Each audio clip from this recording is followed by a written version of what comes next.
Hello everyone, welcome back to Pison tutorials. आज Laplace transforms में नया टॉपिक स्टार्ट कर रहे हैं, integral transformation of a function. Suppose मेरे पास एक इम्प्रॉपर इंटीग्रल है। इम्प्रॉपर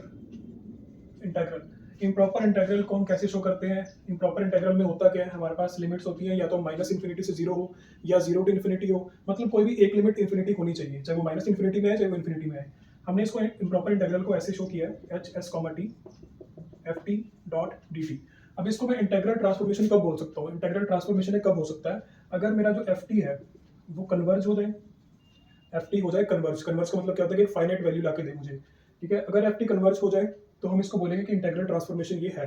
अब इंटीग्रल ट्रांसफॉर्मेशन ये है, सपोज हमने लेट कर लेकर चलते हैं, लेट करते हैं हम if H S comma T. H S comma T को वैसे मान के चलेंगे कि इसमें वैल्यू आती है ई की पावर माइनस एस टी। अगर मेरे टी की वैल्यू ग्रेटर हो या इक्वल हो जीरो के, या तो जीरो के बराबर हो या जीरो से बड़ी हो। ये फंक्शन जो है मेरा जीरो आंसर देगा। कब देगा? जब टी की वैल्यू जीरो से कम हो। ये हमने लेट कर लिया है। अब हम इसे क्या करेंगे? लैपलेस ट्रांसफॉर्म बनाएंगे। अब लैपलेस ट्रांसफॉर्म कैसे बनेगा?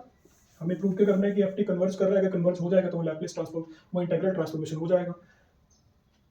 ये हमने यहाँ से यहाँ शो किया। Now minus infinity to infinity H S comma T. अब इसमें एक चीज नोट करो कि हमारे पास ये t greater than equal to zero है और t लेस देन जीरो है। यहाँ पर पार्टीशन हो रही है कि अगर मेरी वैल्यू जीरो से कम हो या जीरो से कम हो तो मेरे पास इस तरफ आंसर जीरो आएगा। अगर वैल्यू जीरो से बड़ी हो तो मेरे पास आंसर आएगा e minus S comma T, यानी कि जीरो या जीरो से बड़ा। इसके अंदर ये वैल्यू आने वाली है। तो हम क्या करेंगे, इस लिमिट्स की पार्टीशन कर देंगे लिमिट्स की, माइनस इन्फिनिटी से जीरो की तरफ, और नेक्स्ट हम करेंगे जीरो से इन्फिनिटी की तरफ। ये दो पार्टीशंस मैंने कर दिए कि इस तरफ है हमारे पास माइनस इन्फिनिटी, इस तरफ है इन्फिनिटी। माइनस इन्फिनिटी से जीरो की तरफ, जीरो से इन्फिनिटी की तरफ। अब इस पार्ट में क्या आंसर आ रहा है? मेरे पास जीरो आंसर आएगा, ठीक है। तो उससे पहले हम एक बार ये लिख देते हैं यहाँ पर, H S comma T F T dot D T, then H S comma T F T dot D T. ये हमारे पास आ चुका है।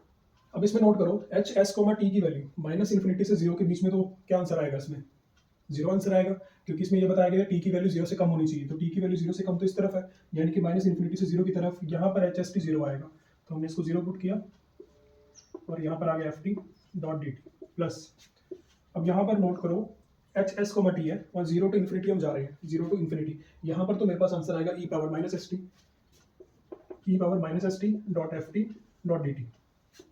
यहाँ पर मल्टीप्लाई होकर आंसर जीरो आ जाएगा, इसका मतलब ये तो जीरो हो गया।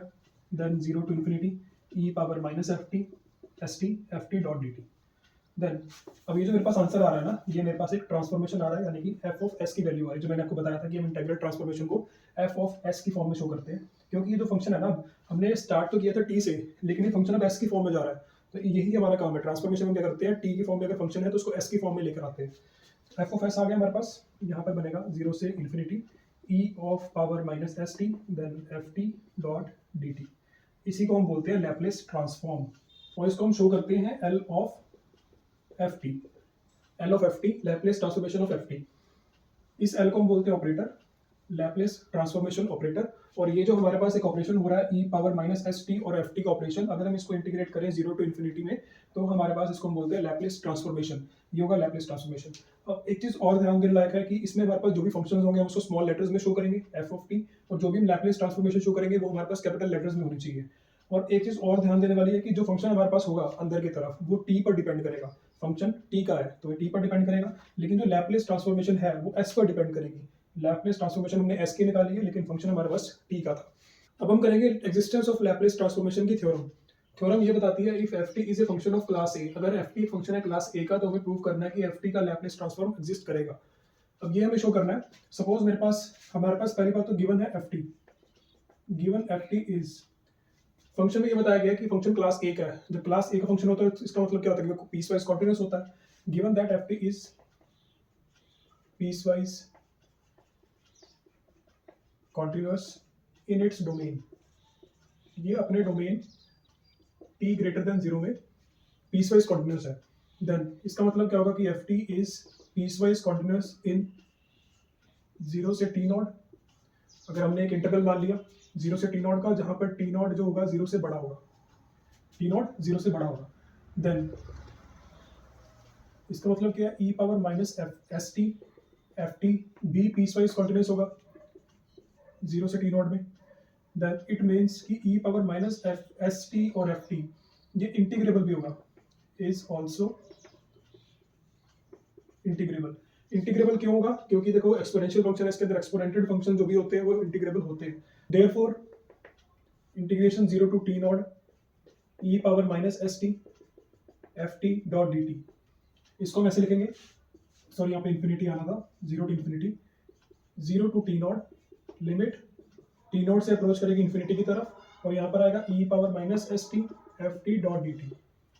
ठीक है, हमने इसको ऐसे लिखा। अब by definition of improper integrals, अगर हम इम्प्रॉपर इंटेग्रल की डेफिनेशन से चले आगे, तो इम्प्रॉपर इंटेग्रल ने हमें ये बताया था कि अगर 0 टू इन्फिनिटी है मेरे पास ई पावर माइनस एस टी है, एफ टी है और डी टी है, इसको हम नंबर 1 देते हैं, इसको बाद में यूज करेंगे। अगर हमारे पास ऐसे है तो इसमें क्या होगा, अगर मैंने इसके आसपास मॉड लगा दिया तो इसकी value less than equal to होगी 0 to infinity E power minus S T F T dot D T. यहाँ पर मैंने लगाया मॉड। अब इसकी वैल्यू लेस क्यों होगी? क्योंकि एक डेफिनेशन है, इसके अकॉर्डिंग क्या था कि अगर हमारे पास 0 टू इन्फिनिटी है कुछ और G of T dot D T है, तो अगर हम इसका मॉड करते हैं इसकी वैल्यू 0 टू इन्फिनिटी, सॉरी इसको हम यहाँ लिख देते हैं, इसकी वैल्यू लेस होगी 0 to infinity G of T dot D T. ठीक है, अगर हम जी टी का मॉड करें फिर उसकी इंटीग्रेशन करें तो उसकी वैल्यू बढ़ी जाएगी, बजाय कि अगर हम इंटीग्रेशन करने के बाद मॉड करें। तो यहाँ पर हमने इसको ऐसा लिखा। अब आगे एक चीज़ नोट करो, जो ई पावर माइनस एस टी है ये तो 0 से बड़ा ही होता है, तो हमने क्या किया, इसको मॉड से बाहर निकाल दिया। यहाँ पर आएगा 0 to infinity E power minus S T F T dot D T.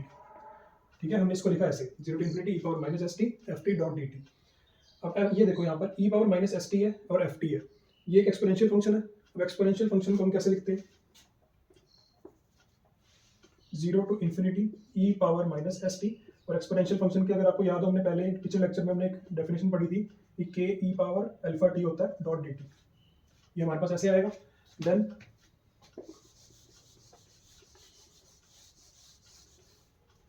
Then उसके बाद 0 टू इन्फिनिटी, इसको अब याद रखना कि ये वैल्यू जो होगी लेस देन होगी।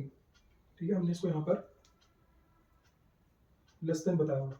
ठीक है, अब नाउ आगे देखो हमारे पास लेस देन इक्वल टू, अब इसमें से के जो है कांस्टेंट है, के को तो हम बाहर निकाल देंगे, के चला जाएगा बाहर, E power minus S T E power alpha T dot D T.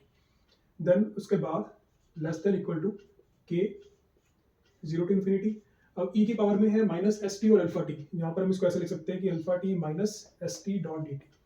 समझ आ रहा होगा आपको, क्योंकि ई की पावर है, दोनों मल्टीप्लाई हो रही है, इसमें हम पावर्स को ऐड कर सकते हैं। Then less than equal to K 0 to infinity. अब हमें इसकी डिफरेंशिएशन करनी है, डिफरेंशिएशन करने से पहले थोड़ा सा इसको हम एडजस्ट कर लेते हैं। ई पावर यहाँ से हम टी कॉमन लेंगे, यहाँ पर बनेगा alpha minus S dot D t. अब हम फर्स्ट इक्वेशन को यूज करेंगे। फर्स्ट इक्वेशन में क्या दिया हुआ है कि अगर हमारे पास 0 टू इन्फिनिटी लिमिट है तो हम यहाँ पर लिख सकते हैं limit T naught tends to infinity, और 0 टू टी नॉट लिख सकते हैं। तो यहाँ पर हम उसी को यूज करेंगे using 1 less than equal to K, और यहाँ पर आएगा limit T naught tends to infinity 0 to T naught, और ये हमारे पास है ई, हम इसको थोड़ा सा सिंप्लीफाई करके ऐसे करके लिखते हैं alpha minus S T dot D T. तो इसको हमने ऐसे लिखा। नाउ अब नंबर 1 यूज कर चुके हैं हम, देन आगे सॉल्व करेंगे। यहाँ पर आएगा लेस देन इक्वल टू के। अब लिमिट को हमें सॉल्व करना है, लिमिट को सॉल्व करने से पहले मुझे इंटीग्रेशन सॉल्व करना पड़ेगा। तो इंटीग्रेशन कैसे सॉल्व करेंगे, limit T naught tends to infinity E power alpha minus S और टी है, वो एक्सपोनेंशियल फंक्शन है। एक्सपोनेंशियल फंक्शन के इंटीग्रेशन में क्या होता है, सेम वैसा ही आता है, और जो उसके पावर में है उसकी हमें डिफरेंशिएशन करके नीचे लिखनी होती है अपॉन में। तो यहाँ पर आएगा E power alpha minus S of T, और यहाँ पर नीचे आ जाएगा अल्फा माइनस एस डॉट, यहाँ पर आ जाएगा इसके limits 0 to T naught. Then less than equal to K limit T naught tends to infinity. अब हम इसमें क्या करेंगे, अपर लिमिट और लोअर लिमिट पुट करेंगे। जब upper limit lower limit put करी जाएगी तो टी की जगह टी नॉट आ जाएगा, यहाँ बनेगा alpha minus S T naught upon alpha minus S, then minus का साइन। अब हम लोअर लिमिट पुट करेंगे टी की जगह, E alpha minus S then 0 upon alpha minus S less than equal to K limit T naught tends to infinity. Then अब यहाँ पर एक चीज देखो, अल्फा माइनस एस और अल्फा माइनस एस दोनों में कॉमन है, हम इसको बाहर निकाल देते हैं। यहाँ पर आ जाएगा K upon alpha minus S, then हमारे पास यहाँ पर बचेगा E alpha minus S T naught minus, यहाँ पर नोटिस करो पावर में 0 होने वाला है, तो पावर 0 हो जाएगी, एनीथिंग रेस्ट टू पावर 0 1 ही होता है, तो वहाँ पर 1 आ जाएगा, तो ये आ गया। Then less than equal to K alpha minus s. उसके बाद देखो लिमिट, हमारे पास लिमिट जा रही है टी नॉट की इन्फिनिटी की तरफ लिमिट जाएगी। उससे पहले हम एक चीज़ और नोट कर लेते हैं, अगर हमारा एस अल्फा से बड़ा है तो इसको हम कैसे शो कर सकते हैं। यहाँ पर लिखेंगे limit T naught tends to infinity, then आएगा ई, यहाँ पर मैं माइनस कॉमन ले रहा हूँ तो बनेगा S minus alpha T not. जब इसमें से माइनस कॉमन लेंगे तो एस पॉजिटिव हो जाएगा और अल्फा नेगेटिव हो जाएगा, टी नॉट आ जाएगा इसमें। Then minus one, 0 to then minus one, less than equal to K upon alpha minus S.